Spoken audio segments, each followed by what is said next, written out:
Welcome back for box office history, and welcome back to the Goku Report. This time we'll be looking at a series of 3 theatrical films that have been released, and easily the third film not great in my opinion, but with that said, this is the box office history of the Hellboy series. First up, we have, starting off, the very first, of course, done by Gilmo Del Toro, along with the second one, but not the third one. The original Hellboy was released in 2004, rated PG-13. Was a great film, in my opinion. Loved it.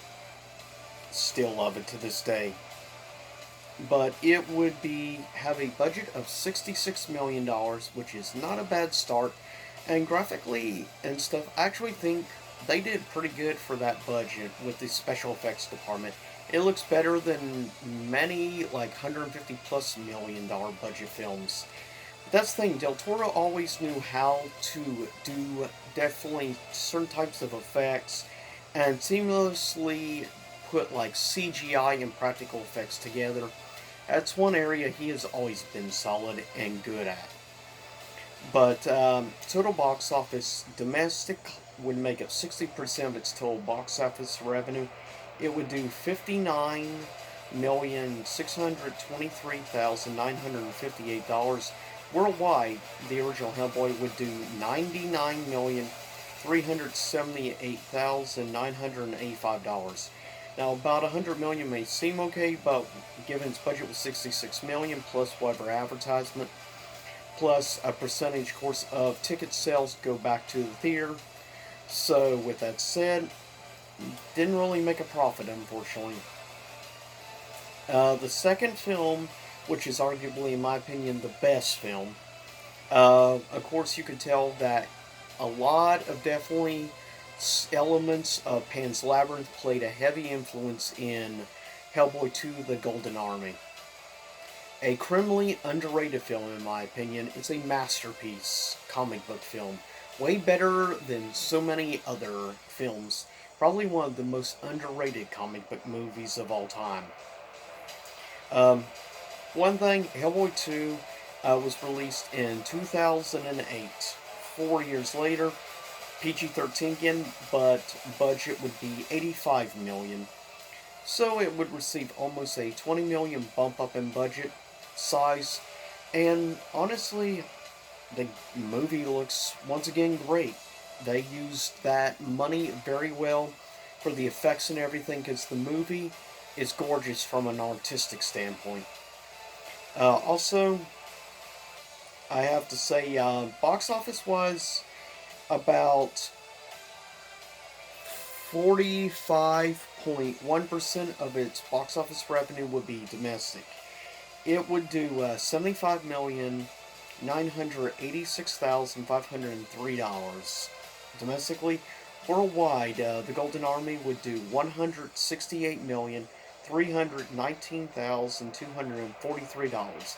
So this time around, the film made at least a tiny bit of profit, unlike the first film, and that was pretty decent, like almost a $70 million increase from the previous film at the box office.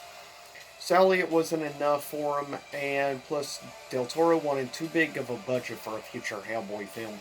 So, many years would pass, then we would see an attempted new reboot film in 2019 with a budget of $50 million, and this time rated R.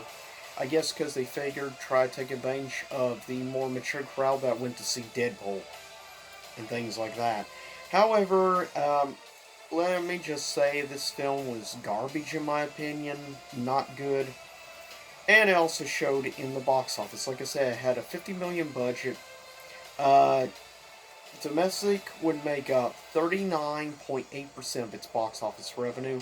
It would do only $21,903,748. Worldwide, the most recent Hellboy film only did $55,065,289. So, yeah, it was a bomb. If you included everything, I believe it was estimated that the film ended up costing the movie company close to $40 million at the end of the day. So yeah, it definitely bombed versus the first ones. I mean, it did basically about half the box office of the first Hellboy film. So, not great. But with that said, that is the box office history of the Hellboy films. Stay tuned in the future for another future edition box office history. Um, the next one of these I do is going to be instead a bit more family friendly series, and that is the Lego movies. So the two regular Lego movies, along with the Lego Batman film, and of course Ninjago. That. So with that said, I'll see y'all next time. Hopefully you enjoyed the music in the background I chose from MVCI. And that is the theme for Ultron Sigma. But with that said, I'll see y'all next time. Stay safe.